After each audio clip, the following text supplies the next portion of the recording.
The sheer beauty and sophistication of Egyptian artifacts entrances us.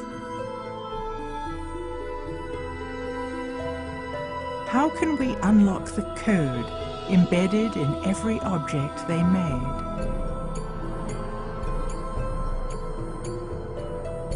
How does the symbolism in Egyptian art illuminate their cultural values?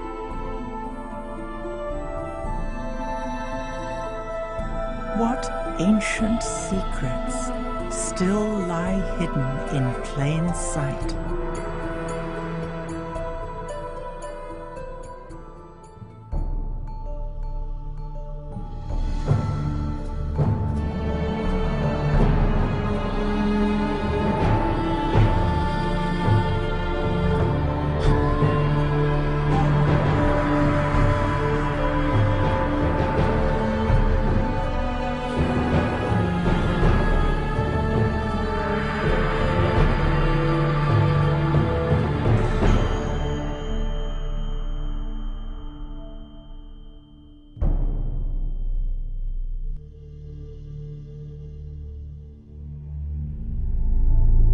Our understanding of ancient Egyptian culture is limited. Looking at the artifacts left behind by the ancients, it is obvious that they had different values, customs, and beliefs from ours today. History books are filled with stories of war, invasion of territories, and patriarchal ways of being and thinking. Yet it seems that ancient Egypt enjoyed long periods of peace and prosperity, and a profound connection with nature and spirit. Is there a way to understand the shift? So what we refer to as history that began some 6,000 years ago is really the advent of a different style of social organization that's typified by hierarchies of dominance, warring deities, warring mythologies, and control systems.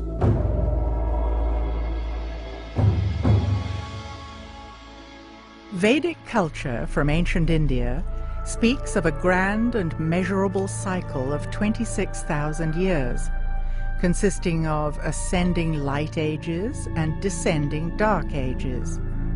In the higher ages, you see this philosophy of living in tune with nature.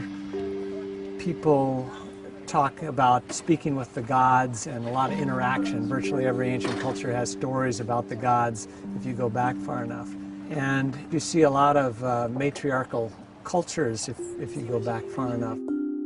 The Dark Age times, you have this very brutal, paternalistic type of ruling. I think it's difficult for us to understand the ancient Egyptians because we've got the paradigm of the patriarchal structures on top of it, and we're looking through our own cultural lenses. Has world culture always been male-dominated and patriarchal? If not, what would a matriarchal system look like? Matriarchy is not the opposite of patriarchy, with women dominating and controlling men. It is based on balance between the masculine and feminine, and harmony with nature. This was exemplified in ancient Egypt, which was known in the old language as the land of Kemet.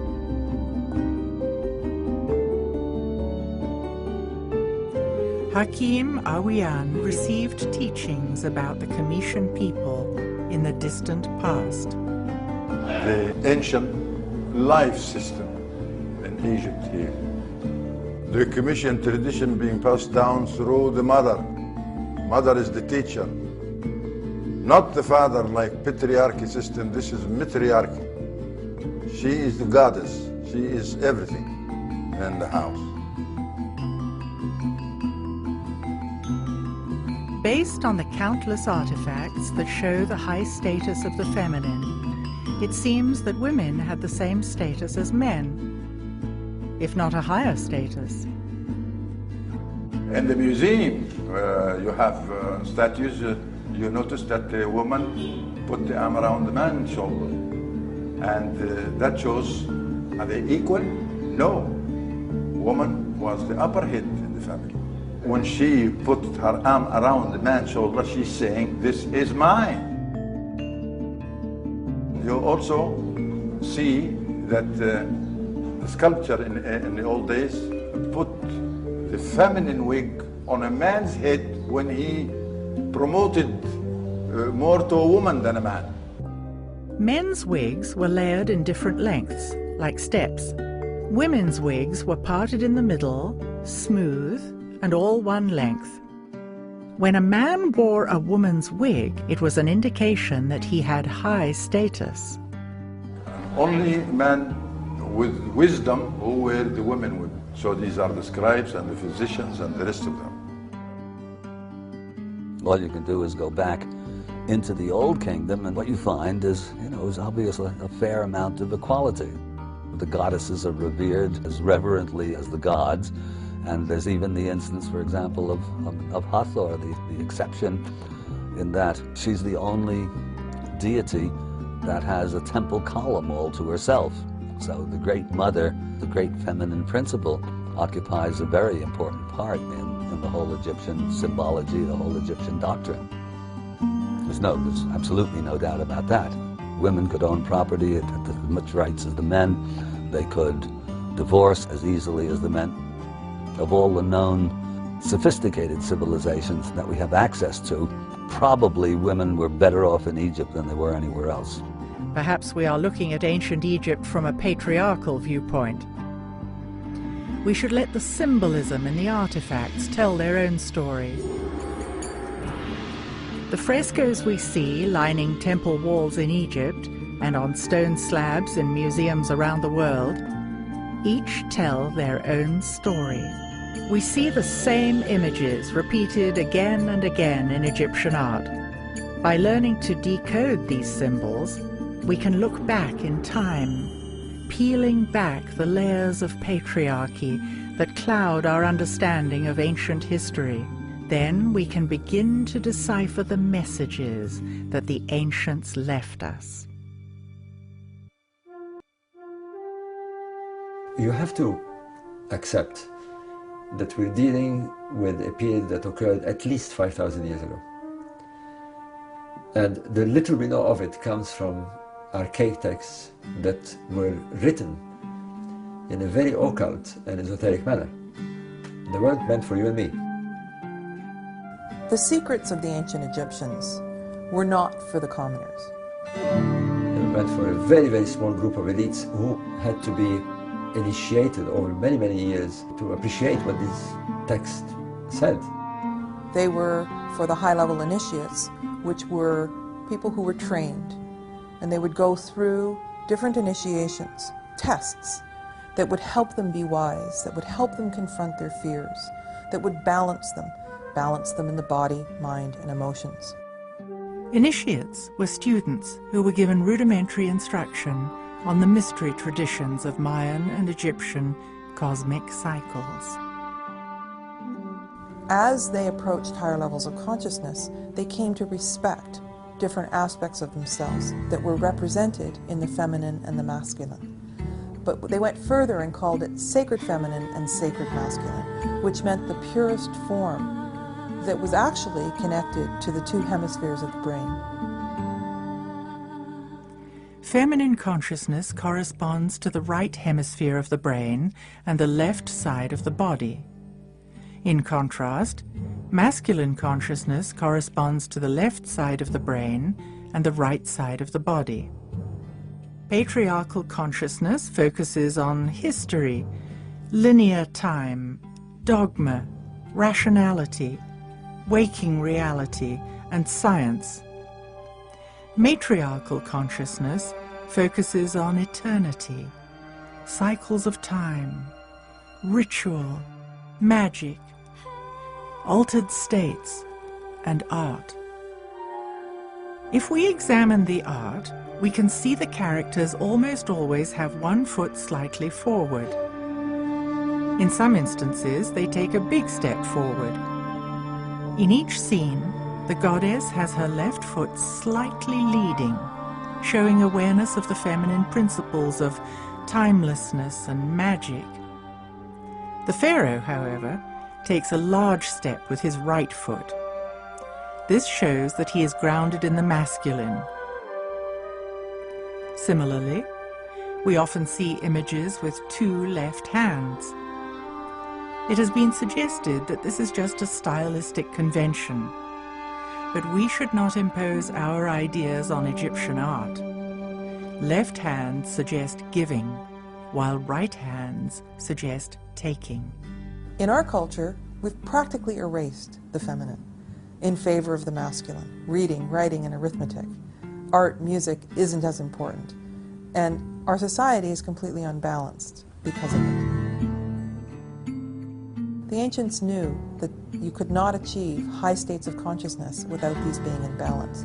And so they revered the pure qualities of either. And so when we say sacred feminine and sacred masculine, this was the highest form of respect, so that the female would have both feminine and masculine balanced within her, and the male would have both feminine and masculine balanced within him.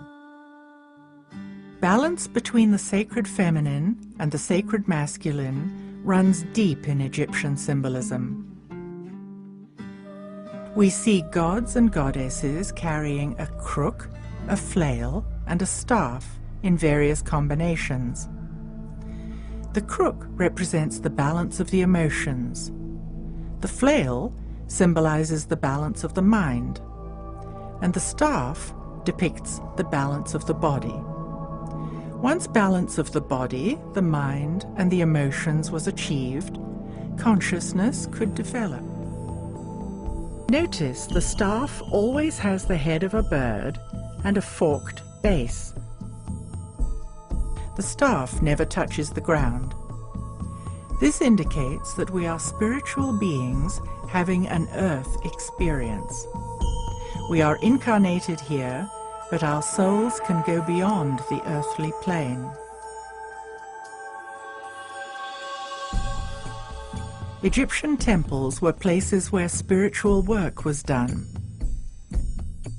An arch with a winged disc is always found at the entrance to temples. The winged disc depicts a vulture and a snake. Snake been taken as a symbol of masculine, and the vulture is feminine. The feminine and the masculine had to be in balance. The lower self was to surrender to the higher self in order to enter the sacred space. This meant that the ego of the everyday world had to step aside, while the higher self connected with cosmic energy. Vulture can fly, snake can't fly, but both have the same glands. System of life is based on glands. The glands were the most important features of the human being. One of the most misunderstood functions of the human body today is our glandular or endocrine system. Glands secrete hormones that trigger reproduction. Fertility and procreation had high value in Egyptian ideology. The ancients were very much in tune with how the energy systems in the body, or the chakras, as the East Indians would talk about them, were connected to the glands. Ancient teachings speak of 7 energy centers in the body called chakras. Parallels occur between the concepts of chakras, or energy centers in the body, and our glands. It appears they are 2 ways of describing the same thing, through spirituality and through science. Ancient Egyptians had a holistic understanding of the significance of the glands and their central role in reproduction and in consciousness.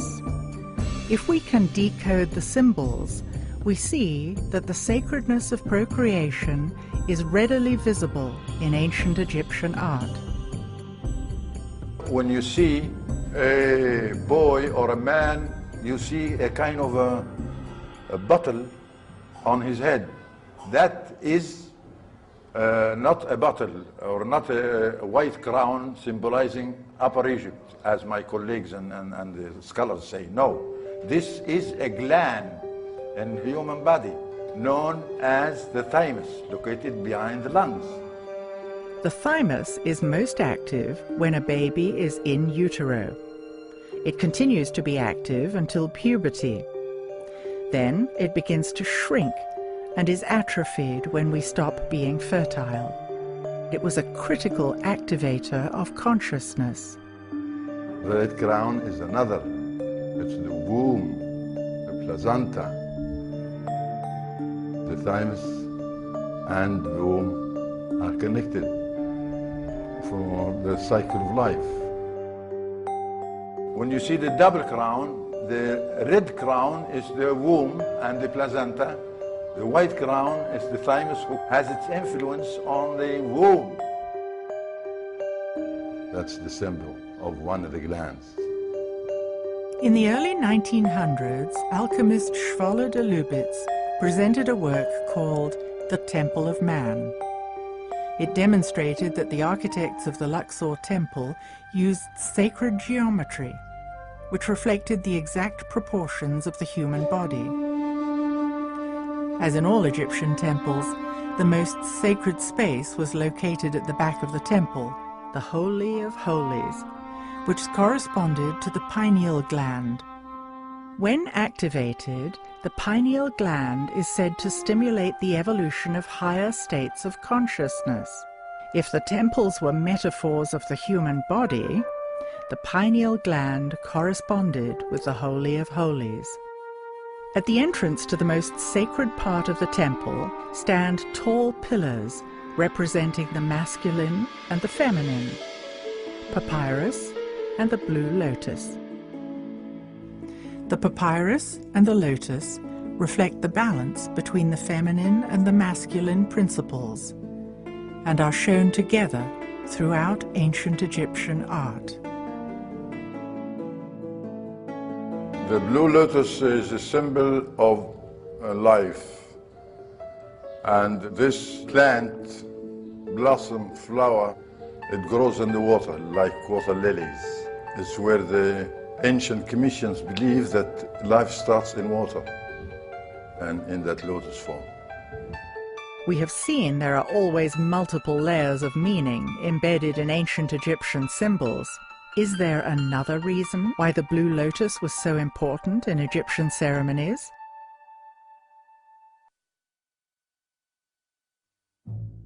In ancient Egyptian art, we see countless instances of part animal, part human forms.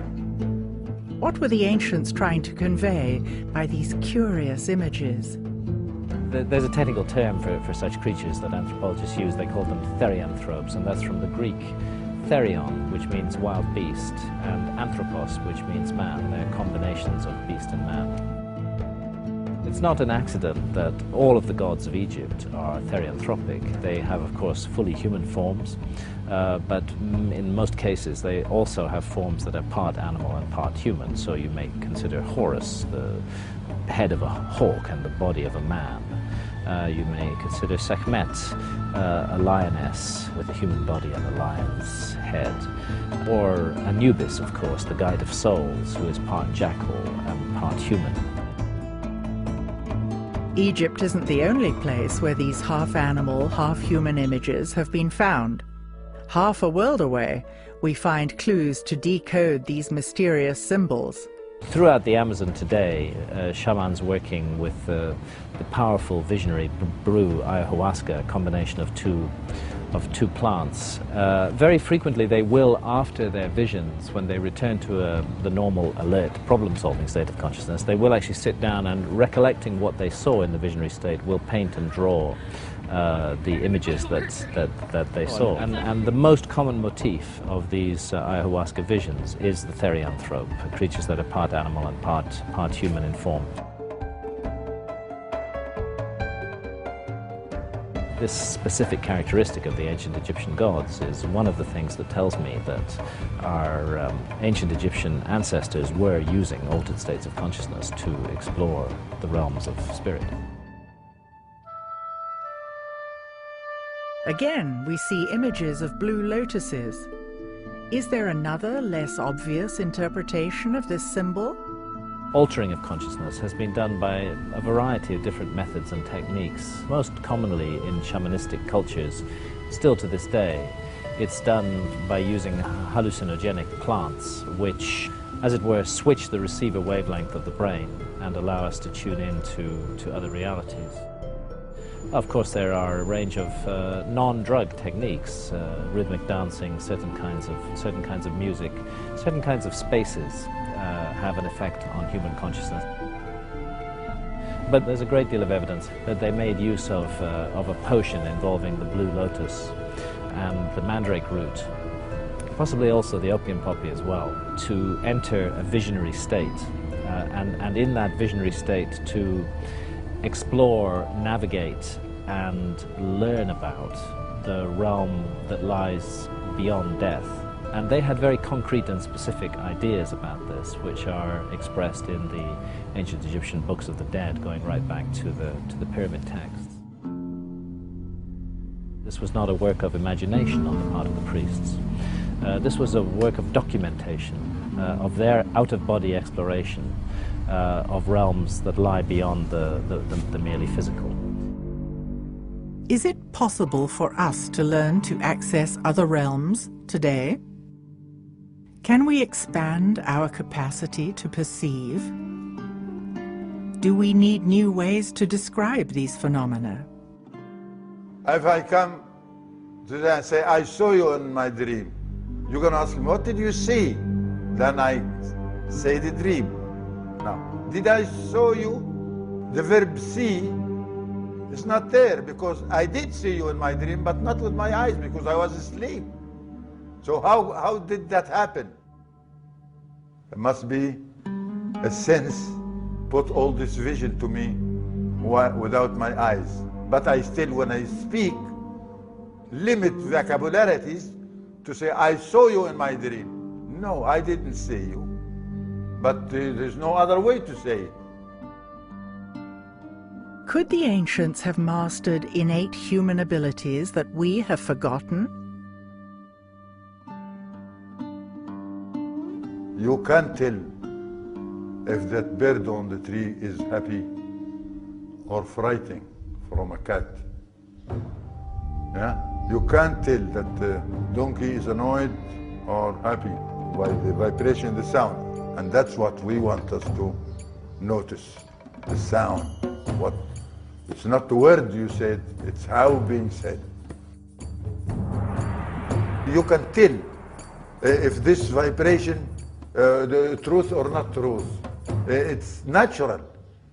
Healthy people, they use all the senses, the full capacity of senses.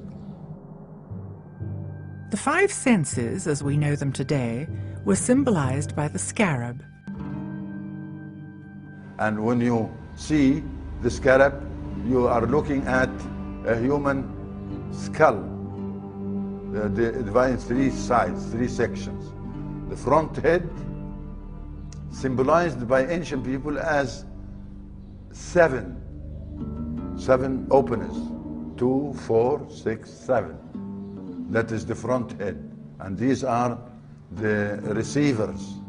You see with, you hear with, you taste with, you know, everything.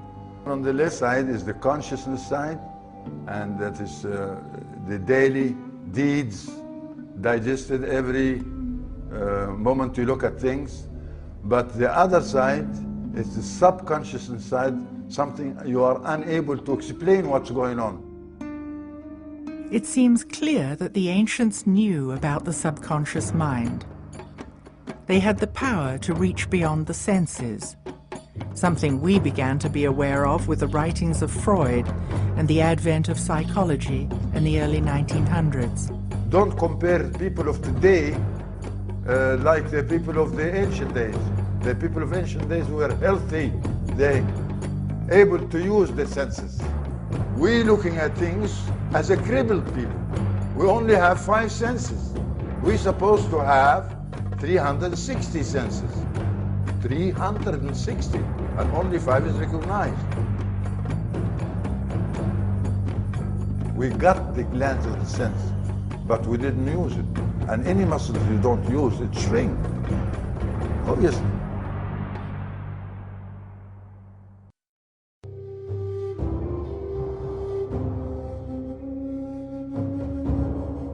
How can we begin to imagine that the ancients had the capacity of 360 senses?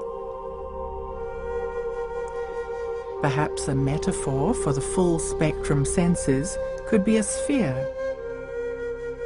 Is it possible for us to move beyond our 5 senses today? Our 5 familiar senses have been evolved by evolution to connect us to the physical and material realm. But we have, I like to think of it as a secret doorway inside our own minds, which can be opened in altered states of consciousness, through which we may project our consciousness into other realms and dimensions, and those then become accessible to us. Could it be that the ancient Egyptians were accessing supernatural realms through heightened perceptions that came from full spectrum senses? I've come to the conclusion that it's really impossible to understand ancient Egyptian civilization and ancient Egyptian spirituality and religion until you get to grips with the fact that the priests of that religion were deliberately and in a targeted way cultivating altered states of consciousness in order to access the supernatural realm. They know what shamans all over the world still know today, that in the alert, problem-solving state of consciousness that is particularly valued by Western industrial society, you are not going to have supernatural or spiritual experiences of any kind. It doesn't mean that the supernatural and spirit realms are not there, because they are. They're all around us all the time. But our senses cannot tune into them. It seems that the ancients must have been tuned into something that allowed them to build sacred structures using monumental architecture. Today, we consider ourselves to be highly educated, yet engineers are at a loss when they try to build even a small pyramid. Has our system of education diverted us from what was common knowledge in ancient times? There were no schools and universities like what we have today. We've been influenced by this system of teaching. Today we think it's a relative life, that no education, they haven't been to school, and how can they build a pyramid? They don't know figures, how can they do this? But we don't know that the senses we have make the impossible possible. The impossible to us, which based on ignorance, make it possible. Because knowing is a very great power, just to know.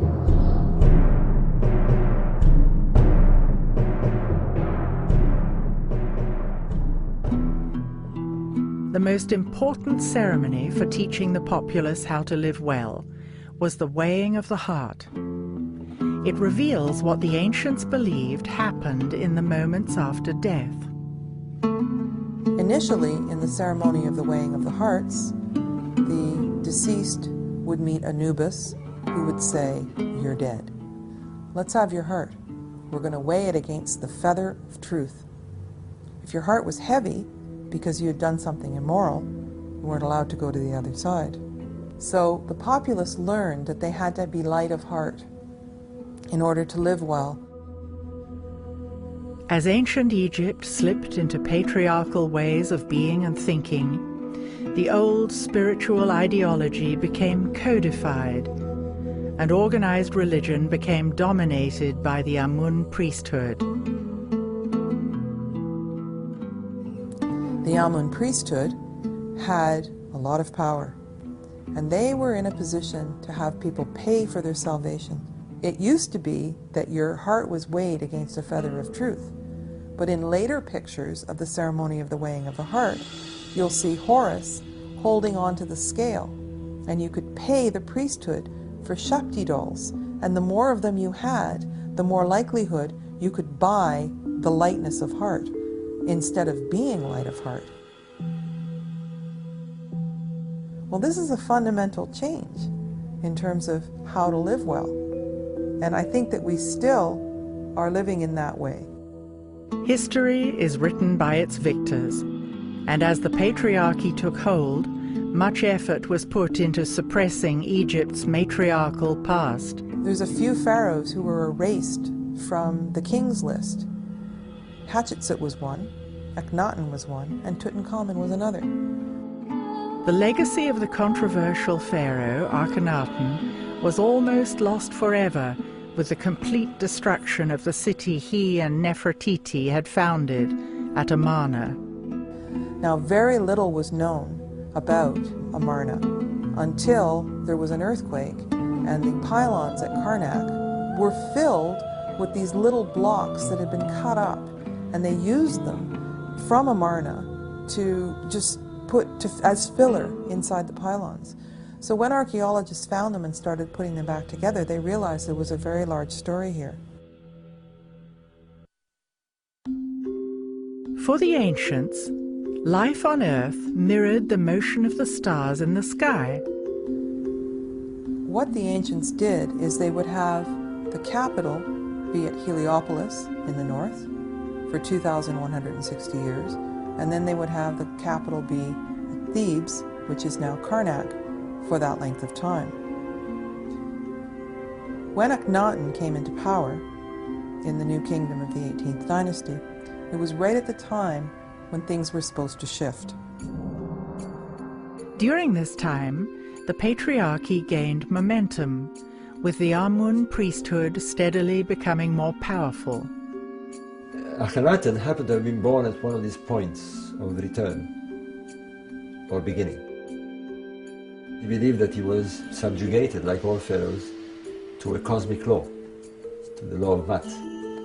What happens up there, they believed was controlling matters on earth. And things happened up there that dictated to Akhenaten that he had to move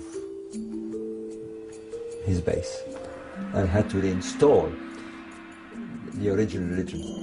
When it came time for Nefertiti and Akhenaten to change the capital, they knew that the Amun priesthood was in power and that they would really fight them on this. If he had moved to Heliopolis, there would have been civil war. If he had stayed in Karnak, he would have not performed what he had to perform to follow the law, the cosmic law. Finally, he settles for a midpoint. So instead of moving the capital back north, they decided to take a point exactly in the middle between the two, and this was Amarna.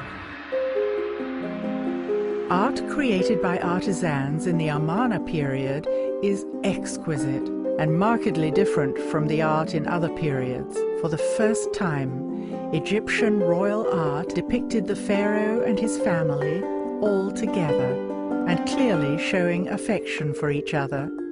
They built this wonderful place, and they had gorgeous palaces, and people were creative. It was peaceful, there were flowers and nature, and people lived a leisurely life. But what it was a return to true spirituality. He ruled with his co-regent, Nefertiti. The feminine was honored. In this transition, Akhenaten and Nefertiti rejected the established religion of the corrupt Amun priesthood. They had a profound respect for solar energy, known as the Aten. And so returning to this was a big threat to the Amun priesthood. And so they plotted to take Amarna down. They eventually brought him down, and they destroyed his city, and they reinstalled the ancient gods, and with all their iconography. Yeah, they simply destroyed everything, every trace of him. If they didn't find the ruins of Akhenaten's temples, used as fill, rubble fill in the walls of Karnak, there'd be almost no sign of Akhenaten. Amarna was a peaceful society with great creativity and beauty. Yet scholars in traditional Egyptology continue to portray Pharaoh Akhenaten as a deformed, renegade, heretical leader. But see him as a heretical king is quite the opposite. The heretics were the priests. He was not heretical. He in fact was somebody who was determined to adhere to the divine law. And he went to the cross for it. After the fall of Akhenaten, Tutankhaten, a boy of only 9 years old, became pharaoh. Now, because we found Tutankhamun's tomb intact, we know a lot about him and the life that he lived. Now, he was raised at Amarna. Now, some people say that Akhenaten was his father. We don't have DNA tests. We haven't found the mummy of Akhenaten. We don't know that for sure. But it's interesting that he started out as Tutankhaten, because at Amarna they worshipped the Aten. But after he took the throne, they opened the temples again, they moved away from Amarna. It seems that as soon as the Amun priesthood found out that he actually was of the Aten, he changed his name to Tutankhamun, that suddenly he disappeared. After 10 years of leadership, when Tutankhamun was 19, he died mysteriously. His mummy was X-rayed, revealing a fractured skull, suggesting a blow to the back of the head. It seems that he was buried in a rush. His tomb is very small, and close to it there were a whole lot of mummies that were moved in a cache and put aside. So it's almost like there were several mummies from other dynasties that were in the tomb that he ended up in, and then they took furniture from Amarna and buried him there.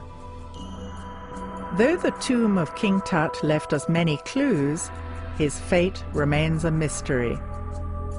Another casualty of the patriarchal retelling of history is the story of Queen Hatshepsut. Hatshepsut came earlier in the 18th dynasty. She started out by being a queen, and then she became pharaoh. Hatshepsut was a wise and powerful leader who re-established trade networks with Egypt's neighbors, building the prosperity of the 18th dynasty.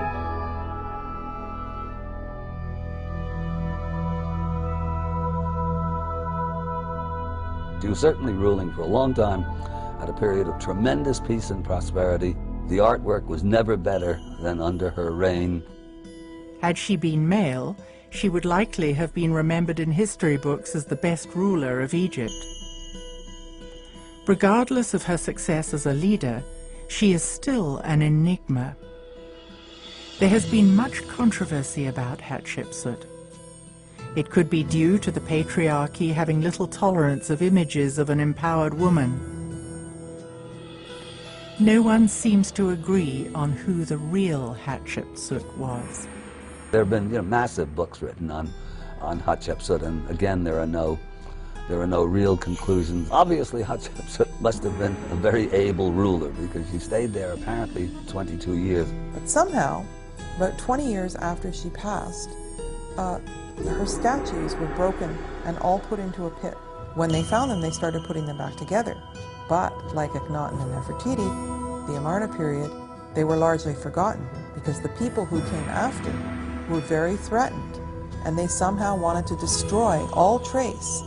Hatshepsut, Nefertiti and Akhenaten, Tutankhamun, they were the ones that really understood spirituality in some way. I suppose there was no money to be made if you weren't selling salvation. We may never know how the high courts of ancient Egypt were run.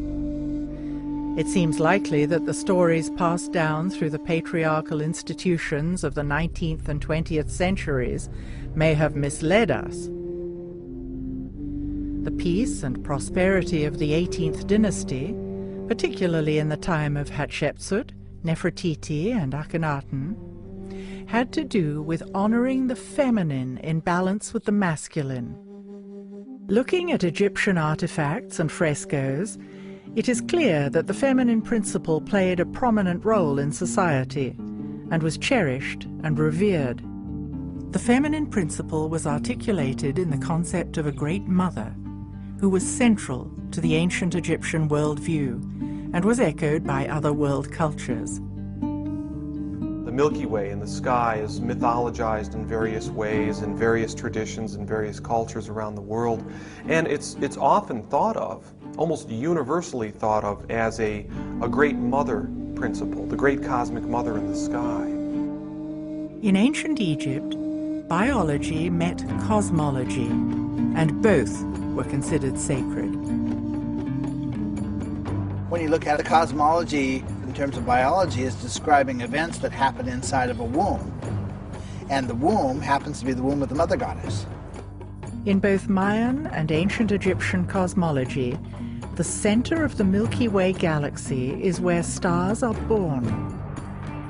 Metaphorically, it is the womb of the great cosmic mother, represented as Isis, giving birth. We keep looking at how the ancient Egyptians thought, and everything fed biology and procreation. How we got here, how we came into existence, biology, and then how we left, and how our soul continues to live. And we can see that there aren't really that many symbols that aren't pertaining to balance of the body, mind, and emotions, and to balance between the two hemispheres of the brain. Once we can embrace that, then it's easier to understand the Egyptians. That switch from matriarchy to patriarchy, I think it's the cause of what's on the world now of conflicts and disagreement and showing off power. Yeah. Already, the beginning of the first dynasty of ancient Egypt, Egypt was moving from being matriarchal to coming into more patriarchal ways of being and thinking. There were a few periods where the ancient knowledge was remembered, but it's important to remember that there was a lot of ancient Egypt prior to the dynasties and in the early periods that did not represent those values. So the parts of Egypt that I find the most interesting come from the memory of times that came further back. I said many times that healthy people, they got the power, which is unhealthy people haven't got it. And I want you and all my friends and all my beloved to know that you have it. And when you know that, you will work on it to come bring it stronger. As I said before, the senses, just like muscles, if you don't use, it shrink and go.